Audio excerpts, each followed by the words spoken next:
Welcome to EPG Pathshala. Today I am going to talk to you about the history of education policy in India. This is Manjunath S, working as a lecturer in the subject of sociology in the Department of Pre-University Education, Bangalore.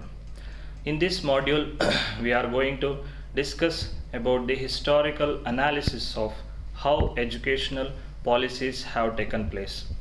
Today we can see that there is a global attention on how educational policies are influencing on the socio-economic development of countries. But the problem is there is a lack of understanding between how social, particularly these educational policies are formed and what constitutes an educational policy.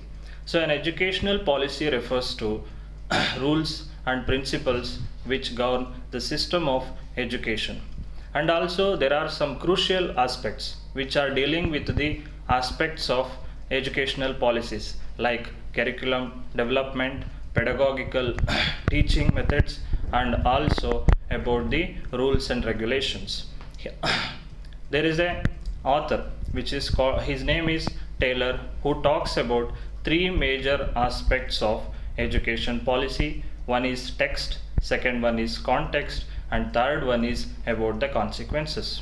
Here we can see that in this module the historical aspects of education policy, which are divided into two aspects. First deals with the pre-independence period and the other one aspects deals with the post-independence period.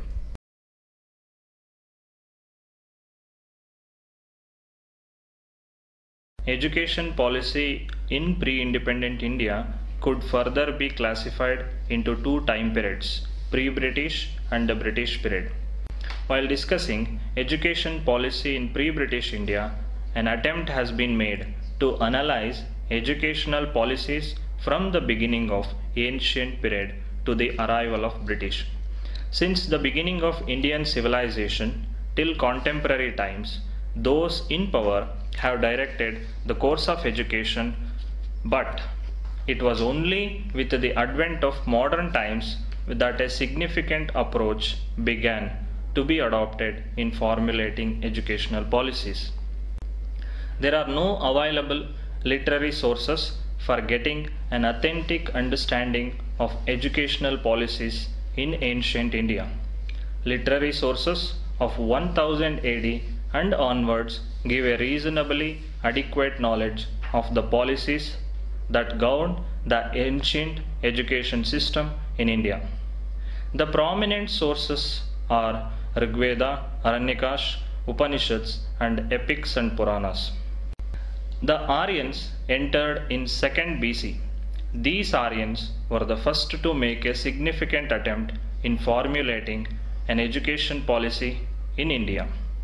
Ancient thinkers regarded education as an instrument which puts an ignorant person on the path of intellectual, progressive, moral, and virtuous course of life. Students in ancient India were required to study the subjects not only from the point of view of making themselves capable of handling life, but were also required to study them basically from the point of view of engaging in research and work towards creating an advanced body of knowledge in the area. After the Vedic period, there developed large kingdoms of powerful kings who wanted to develop an advanced course of life in their society. They took keen interest in promoting the interests of higher education by giving rich donations and lands to the learned scholars, and more importantly, these kings enacted policies to redefine and reconstruct the education system in India. The major universities in ancient India were Nalanda and Takshila. There was a long struggle between Buddhism and Brahminism during the period of 400 BCE to 1000 CE to gain prominence in interpreting the word. While Buddhism was more people-centric, Brahminism tried to reinforce hierarchies. Quite significantly, Buddhist education was different and not based on Vedic study, and teachers were not Brahmin. The educational policies of Buddhism were more radical and based on equality and opened up the doors of knowledge to all castes. The most important Buddhist centers of learning was at Nalanda. Many foreign travelers like Fahian, Huensong had not only visited the Nalanda University but also stayed there in order to acquire real knowledge of Buddhism. At Nalanda University, students were given facilities such as free education, boarding and lodging, and etc. During the Mughal period, the rulers did not make any significant efforts to universalize the existing educational system, but tried to spread Islamic education in India. In the ancient period, the major objective of religion was very important. There were no significant efforts made to universalize education and include people from different groups. In particular, for many centuries, education continued to be monopolized by a few groups, with caste and gender determining both access and utilization of educational opportunities. Under the British period, the introduction of Western education was an event of great historical significance for the emergence of an educational policy in India. Before the introduction of modern education, opportunities for learning were generally confined to a very small portion of the population. Those from castes and classes placed lower down in the social hierarchy and hardly any access to education. The pioneering work in the field of education under the British was done by missionaries. They did make efforts to spread education, but often it was motivated by the desire for the spread of Christianity among the natives of India. One important result of the great efforts the missionaries done is to stir up governments both in England and India to realize it was their duty to do something for the education of the people of the native. In 1698, the Charter clearly stated it was the duty of English ministers of religion to give education along with their primary duty of spreading the gospel. But the East India Company had realized the political significance of a policy religious neutrality and therefore refrained from carrying out the directions of the Charter. However, the company encouraged educational activity by establishing schools with liberal grants aid. In 1781, Sir Warren Hastings, the first Governor General of India, established the Calcutta Madrasa for the cultivation of Arabic and Persian studies, and he also founded the Banaras Sanskrit College. The Charter Act of 1813 laid down the condition that the British government shall set apart a total amount of 1 lakh rupees for the education of Indians. This was the first time in India that a formal education policy was put in place for directing the course of education in the country. Indian reformers such as Rajaram Mohan Roy and others felt the need for a new type of education and were of the view that introduction of English education in India would lead the country towards an age of Renaissance. In 1823, the Committee of Public Instruction was set up to give a shape to the new educational policy of the government and initiate steps for its implementation. In 1834, T.B. Macaulay came to India as the president of Committee of Public Instruction. He was a pro-Anglicist and supported the education of the classes. He made a vigorous plea for spreading Western education through the medium of English. Macaulay in his minutes stated that the aim of promoting knowledge of the sciences could only be accomplished by the adoption of English as the medium of instruction. While renewing the charter in 1833, the British Parliament increased the total amount of money from 1 lakh to 1 million yearly for promoting the cause of education in India. Therefore, a committee was set up to offer suggestions for introduction of educational reforms in India under the chairmanship of Charles Wood. The document which the committee prepared is popularly known as Wood's Education Dispatch. It had far-reaching implications for the development of an educational system in the country. It is also described as Magna Carta of English education in India. The most significant aspect of Wood's dispatch was the decision to establish universities in India. The first modern university in India was established in Calcutta in 1857. Soon, universities were also established in Bombay and Madras. While talking about educational policy in independent India, after the Sargent Commission, there were no major commissions or reporters in the British period. The Central Advisory Board of Education, after the independence, decided to set up two commissions, one to deal with the university education, the other to deal with the secondary education. It became imminent that education system in India would be restructured. Provision of free and compulsory education up to the age of 14 years was being debated in the Constituent Assembly, and these debates ultimately found expression in the directive principles of state policy of the Constitution of India. The goal set for the country's educational policy was to work out a system of universal elementary education by 1960.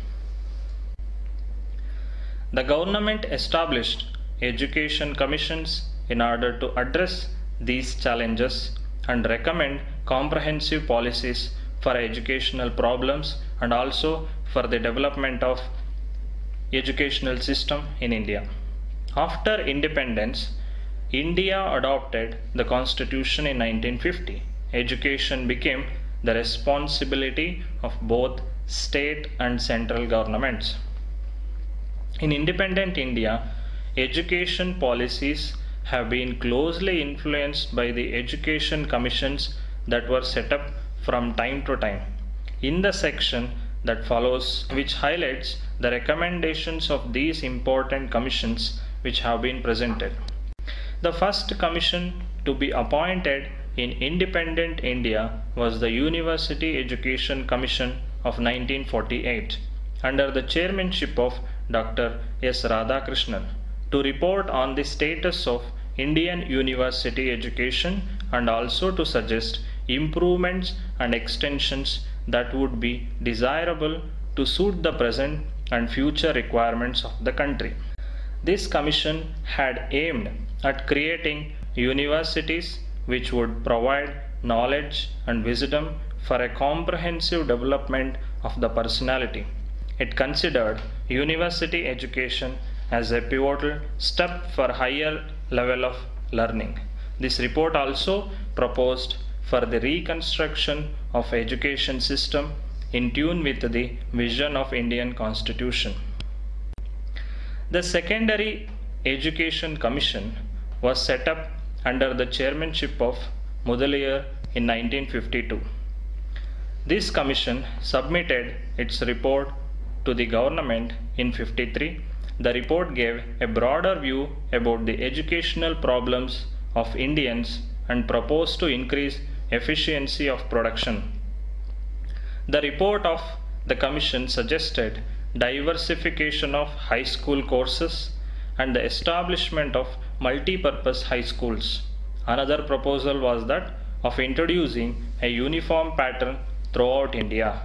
Further, it also recommended for the setting of technical schools. The recommendations of this commission occupy a very significant place in the development of secondary education in independent India. most of the educationists have praised its recommendations for providing very useful suggestions. After the Mudaliar Commission, there was an appointment for the Indian Education Commission under the chairmanship of D.S. Kothari. Popularly known as the Kothari Commission, it was entrusted with the task of dealing with all aspects and sectors of education and also to advise the government on the evolution of national system of education. So this educational policy has provided suggestions in 1968. In the Commission's view, education had the power to work as a popular instrument of social, economic and political change. Therefore, educational objectives have to be related to long-term national aspirations. Further, the Commission reviewed the development of education system in the modern period, particularly since independence, and came to the conclusion that Indian education needs a drastic reconstruction, almost a revolution, to realize the constitutional goals and to meet the various problems facing the country in different sectors. In 1968, the Government of India had formulated the National Policy of Education in response to the recommendations of the Kothari Commission. The National Policy on Education saw total reformation and aimed at extending the prospects of education to all sectors of the society to accomplish the goal of harmony and integration. The policy suggested the provision of compulsory education to children in the 6 to 14 years age group as proposed in the Indian Constitution. Further, it also recommended that regional languages must be encouraged for being used in secondary schools. The Commission was of the opinion that English had to be the medium of instruction in schools and it considered Hindi as the national language. The Draft National Policy on Education 1979 proposed the development of an educational system that helped people not only to enhance their knowledge but also the academic skills. It also called for building awareness of moral ethics among students so that they can develop a good personality and become worthy citizens. This draft policy on education suggested that a good educational system that reinforces the constitutional values must be implemented. The Government of India initiated the National Policy on Education in 1986. Its major objective was to provide education to all sections of the society with a particular focus on scheduled caste and scheduled tribes, other backward classes and women who were deprived of educational opportunities for centuries. In order to fulfill these objectives, the National Policy on Education stressed on the provision of fellowships for the poor, imparting adult education, recruiting teachers from oppressed groups, and also developing new schools and colleges. The Government of India had set up a commission under the chairmanship of Acharya Ramamurthy in 1990 to reassess the impact of the provisions of national policy on education and also to give recommendations. The National Policy on Education emphasized the need for greater transformation of the Indian educational system with a focus on quality enhancement.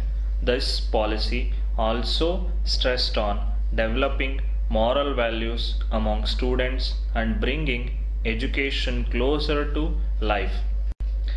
Sarva Shiksha Abhiyan, or the Education for All movement, is a central government program which aimed at universalizing elementary education in a time-bound manner. This program has been in operation since 2000-2001. Sarva Shiksha Abhiyan aimed at creating an ideal system of education which enabled individuals to develop and inculcate knowledge, create awareness of social and human values, and build a strong character. This system proposed that education must develop in consensus with contemporary social needs.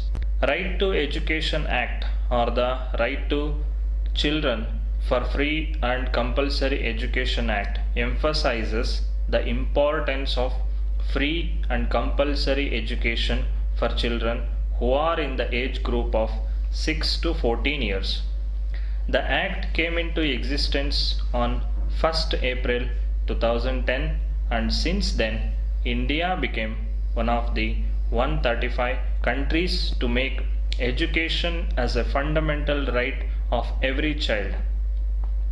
Further, this Act specifies that all private schools have to reserve 25% of seats to children of socially disadvantaged groups.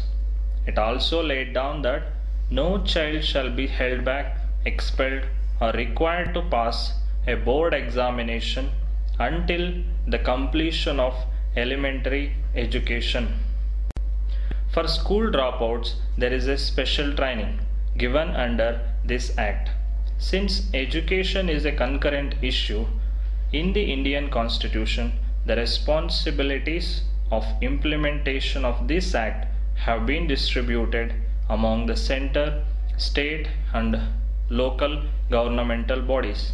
The central government bears 70% of expenses of the implementation of this Act, and 30% is provided by the state government. So there are certain problems which faced. Only a few are mentioned here. So first, this scheme covers children in the classes of 1 to 8 only. Second, this Act is a gender neutral and does not provide any special provisions for encouraging education of girls. Third, it is also silent on the right to education for children with disability. This Act does not talk of post-elementary stage. After completing elementary education in elite schools, children from vulnerable groups will not be able to pursue their education in such schools or colleges. Then they might have to slip back to schools of questionable standards, which will have negative psychological impact on them.